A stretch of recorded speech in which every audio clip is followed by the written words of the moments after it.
everybody, and welcome back to the 12th episode of The Lab.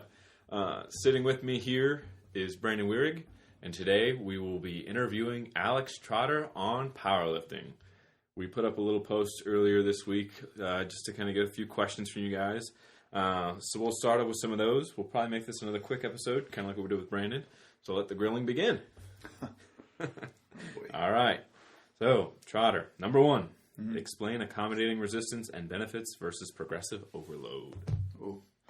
Accommodating resistance is any like external force being added to the barbell. So like bands, chains, you can do weight releasers, but that's kind of irrelevant in this time frame.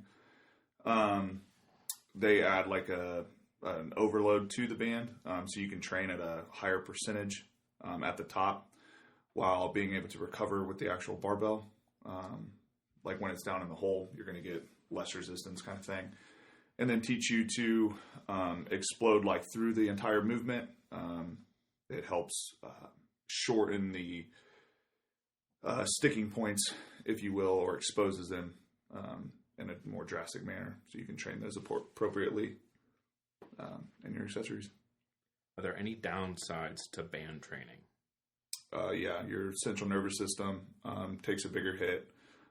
With bands, you can learn to root against the band, so kind of use it to like your advantage, almost like a advanced Smith machine, if you will. So it's good to rotate that out. I know like we're waiting on like chains now, so the kids will be getting some new toys to play with as well. Okay. In your opinion, what is the best specialty bar? I personally like the giant cambered bar. We don't have that here right now. That's one of those things that's in the works too, but it allows for athletes of like all kinds, like, you know, overhead throwing, stuff like that. There's no like torque on your shoulders. And then it allows it to be more of a stabilizing squat. So it's kind of like a upside down U, or an N is what it looks like a lowercase N. Brandon's pretty familiar with it too. Oh yeah. But it kind of it just swings you around a little bit until like you kind of like, you have to brace, you know, your obliques and your back a lot harder. Cause it wants to swing you forward and backwards. But once you figured it out, you were smoking it. Proud of you. Look at you. Yeah. I like low bar the shit out of that thing. Yeah. Yeah. All right. Overrated and underrated exercises. Underrated, I would say good mornings. I think you get a huge carryover out of those, in particular exercise, when done correctly. I mean, you can train, you know, the entire posterior chain while doing a good morning, as well as your obliques and your stomach, your abdominals. So it teaches you to stay tight. Overrated exercises, man, I don't know. Stadium stairs, mile runs, like pretty much any of that. Okay. That's what I would go with. How could powerlifting or conjugate method type training help with a rugby player, as he's been informed that powerlifting does not translate well into sports performance? Sure. That's a good question. I think this is a misconception. Like just because you're doing a squat, bench, deadlift like in your program doesn't necessarily make it powerlifting specific. I think that is just a huge foundation that every athlete should have. And as far as like with conjugate, you know, into the bands kind of thing, it teaches you to drive through tackles, or if you were the tackler in rugby, for example, it's going to teach you to drive through that, which in my opinion, it's easier to deliver a blow than it is to take one. Like I would much rather punch somebody in the face rather than get punched in the face kind of thing. Except for Brandon. Brandon's the opposite. Yeah. I'll take it all day. Yeah. Oh, very nice. All right. How about how do you monitor neural fatigue with consistent heavy loading, and what do you look for in regards to signs of detraining or burnout? As far as like the neurofatigue goes, you can tell a lot from an athlete when they pick the bar up and it should be like a warm-up weight and they're shaking. So that's like your central nervous system, like kind of like just sending little red flags at you, like, hey, you need to not do this today. Or if they take a barbell out, like while they're benching and their arms just immediately start shaking and they can't stop it, that's a pretty good sign. As far as that goes, like just go home. Like you're only going to make it worse because you're going to stress yourself out thinking that like, oh, hey, I'm missing a workout, so now I'm getting worse. And that added stress is taxing your central nervous system as well. So sleep, eat, drink a lot of water. That'd be the best bet. And then what was the last part of that question? I missed it. And what are you going to, so it just says consistent heavy loading, and what do you look for in signs of detraining or burnout?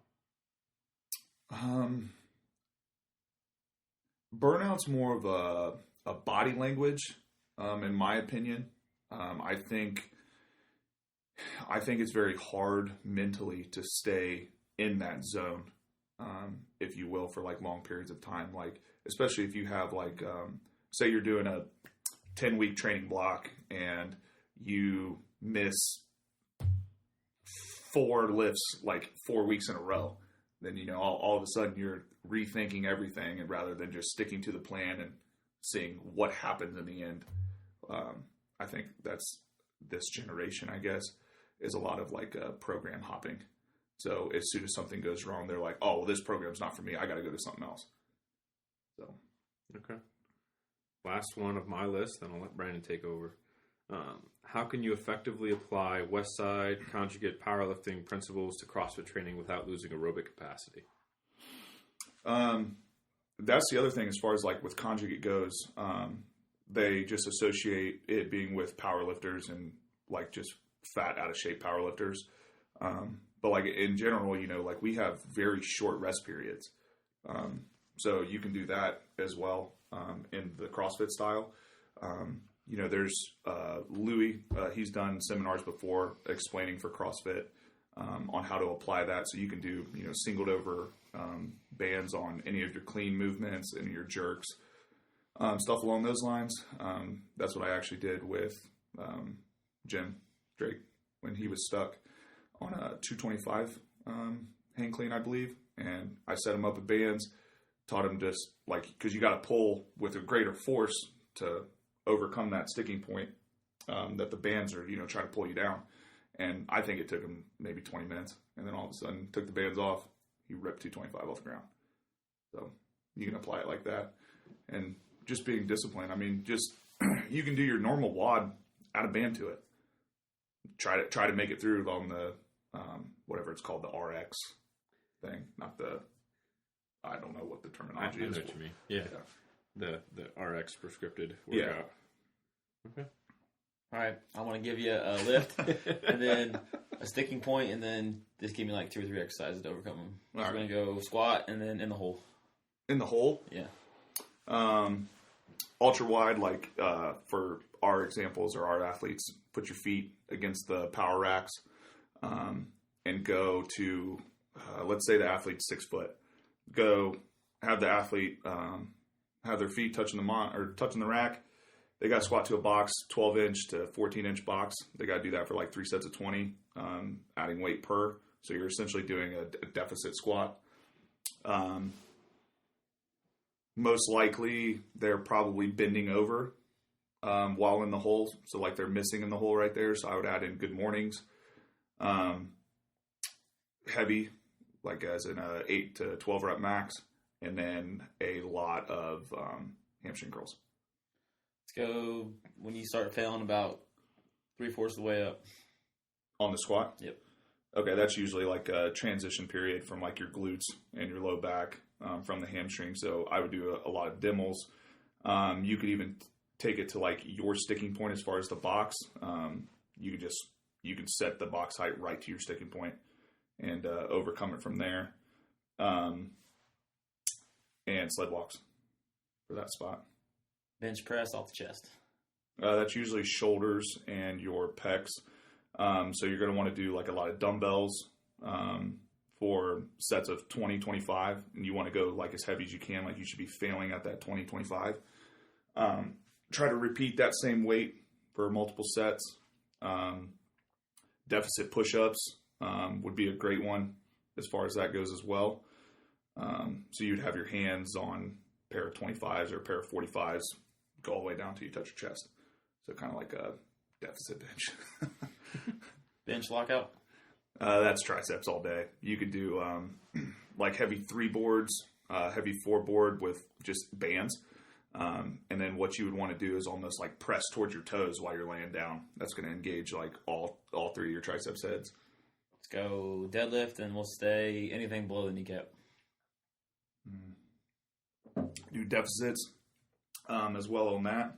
So if you were to do like speed pulls, they're usually in like weeks of 3-week waves. So try to keep that same percentage from a deficit. You could do a 2-inch deficit, 4-inch deficit. I've done a 10-inch deficit before, and that is highly unrecommended. That sucked. And then rack pulls. I would do rack pulls too from that same spot that you're getting stuck at.